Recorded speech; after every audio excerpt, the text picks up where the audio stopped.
This is a picture of a kitchen. The kitchen is clean and beautiful. There is a table in the middle of the room. There are 4 chairs around the table. A bowl of fruit is on the table. There is also a jug and a red cup on the table. There is a cat under the table. The cat is sleeping on a green mat. The refrigerator is next to the table. There is a plant on top of the refrigerator. A clock is above the refrigerator. The microwave is on the counter.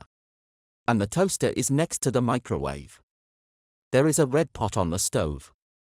Some pans and kitchen tools are hanging on the wall. There is a shelf above the pans. Some books and a plant are on the shelf. On the left side of the room, there is a window above the sink. There is a flower pot on the windowsill. The curtains are beside the window. On the right side of the room, there is a green door. An apron is hanging behind the door.